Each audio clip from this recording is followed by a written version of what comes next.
Hello ನಮಸ್ತೆ, welcome back to our YouTube channel. ಇವತ್ತಿನ ವಿಡಿಯೋದಲ್ಲಿ ನಿಮ್ಮ ಜೊತೆ ನಾನು ಮಹಾರಾಷ್ಟ್ರ ಫೇಮಸ್ ಅಕ್ಕ ಮಸೂರ ಹೇಗೆ ಮಾಡೋದು ಅನ್ನೋದನ್ನು ಶೇರ್ ಮಾಡ್ತಾ ಇದ್ದೀನಿ. ಬನ್ನಿ.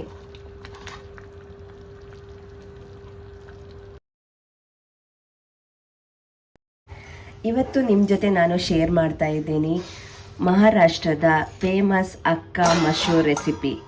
ಸೊ ಇದು ಬಂದು ಮಹಾರಾಷ್ಟ್ರದಲ್ಲಿ ಫೇಮಸ್ ಆಗಿರುವಂತಹ ಅಕ್ಕ ಮಸೂರ್.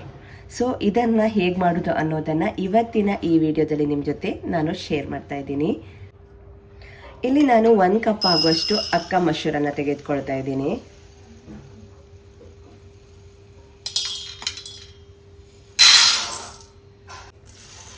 ಇದರ ರುಚಿ ಅಂತೂ ತುಂಬಾ ಚೆನ್ನಾಗಿರುತ್ತೆ. ಸೊ ಒಮ್ಮೆ ಟ್ರೈ ಮಾಡಿ.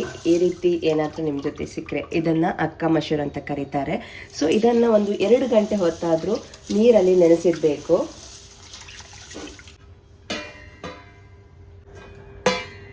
ಇಲ್ಲಿ ನಾನು ಅಕ್ಕ ಮಸೂರನ್ನು 1ರಿಂದ 2 ಗಂಟೆಗಳ ಕಾಲ ನೆನೆಸಿಟ್ಟಿದ್ದೇನೆ. ಸೊ ಇವಾಗ ಇದನ್ನು ಚೆನ್ನಾಗಿ 3-4 ವಿಸಿಲಲ್ಲಿ ಚೆನ್ನಾಗಿ ಇದನ್ನು ಕುಕ್ಕರಲ್ಲಿ ಬೇಯಿಸ್ಕೊಳ್ಬೇಕು.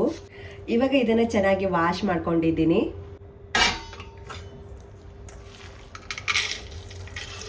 ಸ್ವಲ್ಪ ನೀರು, ಸ್ವಲ್ಪ ಉಪ್ಪನ್ನು ಸೇರಿಸಿ ಚೆನ್ನಾಗಿ ಇದನ್ನು ಕುಕ್ ಮಾಡ್ಕೋಬೇಕು. ಆವಾಗಲೇ ನಾನು ಕುಕ್ಕರಲ್ಲಿ ಈ ಅಕ್ಕ ಮಸೂರನ್ನು ಕುಕ್ ಮಾಡ್ಕೊಂಡಿದ್ದೆ. ಈ ರೀತಿಯಾಗಿತ್ತು. ಒಂದು ಪಾತ್ರೆಗೆ ಸರ್ವ್ ಮಾಡಿ ಇದನ್ನು ಸೈಡಲ್ಲಿ ಇಟ್ಕೊಂಡು ಇವಾಗ ಇದನ್ನು ಒಗ್ಗರಣೆ ಹೇಗೆ ಮಾಡ್ಕೊಳ್ಳೋದು ಅನ್ನೋದನ್ನು ಶೇರ್ ಮಾಡ್ತೀನಿ. ಮೊದಲಿಗೆ ಗ್ಯಾಸನ್ನು ಹಚ್ಚಿ ಒಂದು ಕಡಾಯಿಯನ್ನು ಬಿಸಿ ಮಾಡ್ಕೊಳ್ತೀನಿ. ಕಡಾಯಿ ಬಿಸಿ ಆಗ್ತಿದ್ದಾಗಿ ಇದಕ್ಕೆ ನಾನು ಒಂದು ದೊಡ್ಡ ಟೇಬಲ್ ಸ್ಪೂನ್ ಆಗುವಷ್ಟು ಕೊಕೊನಟ್ ಆಯಿಲನ್ನು ಹಾಕ್ತಾ ಇದ್ದೀನಿ. ಯಾವುದೇ ಆಯಿಲ್ ಕೂಡ ಹಾಕ್ಬಹುದು. ಇದಕ್ಕೆ ನಾನು ಚಕ್ಕೆ ಲವಂಗ ಎಲ್ಲ ಹಾಕ್ಕೊಳ್ತಾ ಇದ್ದೀನಿ. ಜೊತೆಗೆ ಜೀರಿಗೆ. ಒಮ್ಮೆಲೆ ಇದನ್ನು ಫ್ರೈ ಮಾಡ್ಕೊಳ್ತೀನಿ. ಚಿಕ್ಕದಾಗಿ ಹಚ್ಚಿರುವಂತಹ ಒಂದು ಈರುಳ್ಳಿ ಕೂಡ ಇವಾಗಲೇ ಹಾಕಬೇಕು.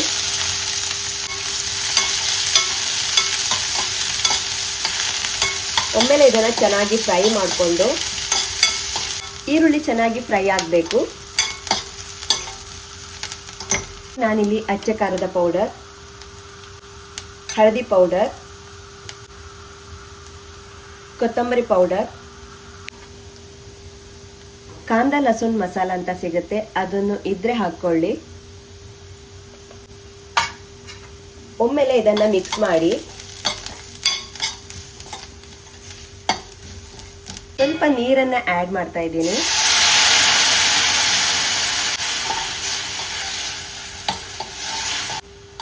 ಇವಾಗ ಒಂದು ಮಸಾಲ ರೆಡಿ ಆಯಿತು. ಇದಕ್ಕೆ ಇವಾಗ ನಾನು ಆವಾಗಲೇ ಕುಕ್ ಮಾಡ್ಕೊಂಡಿರುವಂತಹ ಅಕ್ಕ ಮಸೂರನ್ನು ಹಾಕ್ತಾ ಇದ್ದೀನಿ. ಕುಕ್ ಮಾಡ್ಕೊಂಡಿರುವಂತಹ ಅಕ್ಕ ಮಸೂರನ್ನು ಹಾಕ್ಕೊಂಡಿದ್ದೀನಿ. ಬಟ್ ಆ ವಿಡಿಯೋ ಕ್ಲಿಪ್ ಮಿಸ್ ಆಯಿತು. ಸೊ ಇವಾಗ ಇದಕ್ಕೆ ಯಾವುದೇ ರೀತಿಯ ಮತ್ತೆ ನೀರನ್ನು ಸೇರಿಸಬಾರ್ದು.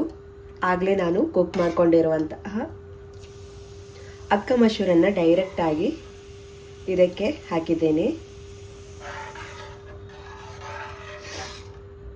ಇದನ್ನು ಚೆನ್ನಾಗಿ ಒಮ್ಮೆ ಕುದಿಸ್ಕೊಳ್ತೀನಿ.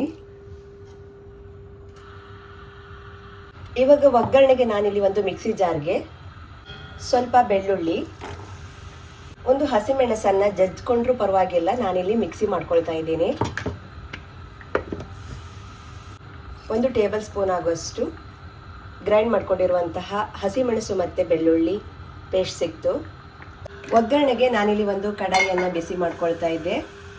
ಸ್ವಲ್ಪ ಎಣ್ಣೆ ಅಥವಾ ತುಪ್ಪ ಯಾವುದು ಕೂಡ ಸೇರಿಸಬಹುದು. ನಾನಿಲ್ಲಿ ಎಣ್ಣೆ ತುಪ್ಪ ಎರಡೂ ಬಳಸ್ತಾ ಇದ್ದೀನಿ. ಬಿಸಿ ಆಗ್ತಿದ್ದಾಗೆ ನಾನಿಲ್ಲಿ ಜೀರಿಗೆ ಹಾಕ್ತಾ ಇದ್ದೀನಿ. ಸ್ವಲ್ಪ ಹಿಂಗನ್ನು ಕೂಡ ಹಾಕ್ತಾ ಇದ್ದೀನಿ. ಆಗಲೇ ಪೇಸ್ಟ್ ಮಾಡ್ಕೊಂಡಿರುವುದನ್ನು ಕೂಡ ಇವಾಗಲೇ ಇದಕ್ಕೆ ಸೇರಿಸ್ತಾ ಇದ್ದೀನಿ.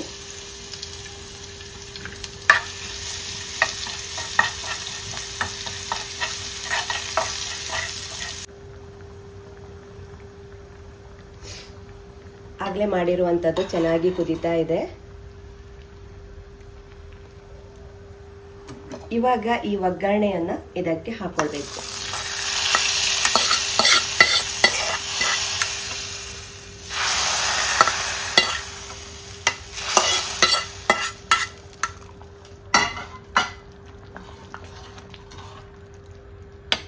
ಕೊನೆಗೆ ಇದಕ್ಕೆ ಕೊತ್ತಂಬರಿ ಸೊಪ್ಪಿಂದ ಡೆಕೋರ್ ಮಾಡಿದರೆ ಅಕ್ಕ ಮಶೂರ್ ರೆಡಿ ಆಗುತ್ತೆ.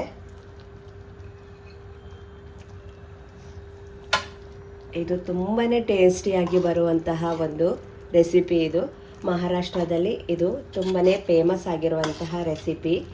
ಸೊ ನಿಮಗೇನಾದರೂ ಈ ಅಕ್ಕ ಮಶೂರ್ ಸಿಕ್ಕಿದ್ರೆ ಖಂಡಿತವಾಗ್ಲೂ ಟ್ರೈ ಮಾಡಿ, ತುಂಬ ಚೆನ್ನಾಗಿ ಬರುತ್ತೆ. ಸೊ ಜೀರಾ ರೈಸ್ಗೆ ಬೆಸ್ಟ್ ಕಾಂಬಿನೇಷನ್ ಅಂತ ಕೂಡ ಹೇಳ್ಬೋದು ಇದು.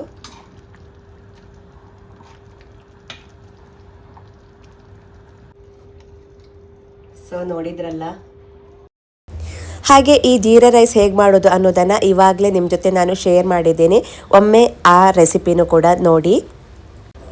ಇದಾಗಿತ್ತು ಇವತ್ತಿನ ನನ್ನ ಈ ರೆಸಿಪಿ ನಿಮಗೇನಾದರೂ ಇಷ್ಟವಾದರೆ ಪ್ಲೀಸ್ ಲೈಕ್ ಮಾಡಿ, ನಿಮ್ಮ ಅನಿಸಿಕೆಯನ್ನು ತಪ್ಪದೆ ಕಮೆಂಟ್ ಬಾಕ್ಸಲ್ಲಿ ತಿಳಿಸಿ ಅಂತ ಹೇಳ್ತಾ ಮುಂದಿನ ರೆಸಿಪಿ ಜೊತೆ ಮತ್ತೆ ಸಿಗೋಣ. ಅಲ್ಲಿ ತನಕ ಎಲ್ರಿಗೂ ಬಾಯ್.